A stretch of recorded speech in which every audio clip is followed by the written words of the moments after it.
Hello everyone, today we will see the recipe of very nutritious sprouts curry made in Instant Pot. If you are going to use normal pressure cooker, the recipe is the same, but pressure cook it for 1 whistle. That's the only difference. For sprouts curry, I have taken green gram.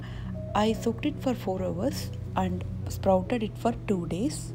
Switch on the Instant Pot in saute mode and add 2 tablespoons of coconut oil. You can add any oil of your choice. I am going to temper with all these items. I have taken 1 teaspoon of saunf, 10 to 12 garlic and a few curry leaves, red chilies and 2 green chilies and little hing or asafoetida. Once the oil is hot, start adding saunf first, then add green chilies. And I am going to add red chilies. Red chilies is for getting flavor, and add the garlic parts, hing and curry leaves. Saute them well for a minute until all the flavor comes out from the spices. Here I have almost 1 cup of finely chopped onions. I am going to add it and saute it for a minute until they turn transparent. Then we are going to add 1 cup of tomatoes finely chopped. Saute the tomatoes well until they get cooked well and combines well along with the onions we added. Now I am adding 1 teaspoon of turmeric powder, 1 tablespoon of red chili powder and 2 tablespoons of coriander powder. Adjust the spice level as per your spiciness. We already added 4 chilies, 2 green chilies and 2 red chilies, and I am adding salt and 1 teaspoon of cumin powder. Mix all spices together along with the onion tomato mixture. Make sure nothing sticks to the bottom of the Instant Pot, else we will get burn error while pressure cooking. So I am going to add 1/4 cup of water to make sure nothing is sticking to the bottom.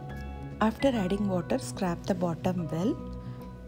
After all raw smell goes away from the spice powders we added, I am going to add the sprouts. Here I am adding mung sprouts. You can add any sprouts of your choice. I have almost added 3 cups of mung sprouts. So adjust the spice levels and spice powders as per the quantity of sprouts you are going to add. Let's add water required for the gravy. I am almost adding 6 cups of water. So adjust the water level as per the consistency you need.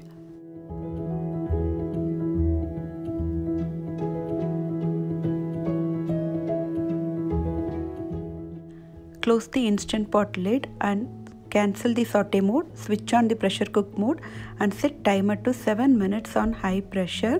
As they are already sprouted, it will get cooked easily. So I am giving only 7 minutes. Make sure the pressure vent is pushed down. After 7 minutes, our sprouts curry is now ready. If you are going to use it along with the rice, you can use it as it is. But if you are going to serve it with rotis or dosa kind of things, I'll give you 2 tips to bring it to gravy consistency. First, mash it well at the back of the ladle when it is hot. And the second tip we need to follow is take some sprouts, leaving the gravy, and let it cool down for a few minutes and grind these sprouts in a mixture and add it to the gravy again. So this will make the gravy thick and will go as a best side dish for rotis or dosa. Hope you like this video. If you like it, hit a like button and subscribe to our channel Instant Pot and Favorites for more Instant Pot, air fryer and baking recipes. Now I have added the mashed sprouts and I am going to mix it well along with the curry. Now it has become thick. This step is optional. If you want it watery, you can have it as it is. Now I am going to add freshly cut coriander leaves. And I am going to add juice of half fresh lemon. This will give very good taste to our sprouts curry. Finally, I am going to add 1 small cube of butter. This is unsalted butter. This step is completely optional. This will give a very creamy consistency to our sprouts curry. So I am adding it. Our sprouts curry is now ready to serve. Hope you like this recipe. If you like this, subscribe to our channel for more Instant Pot, air fryer and traditional recipes. Thank you.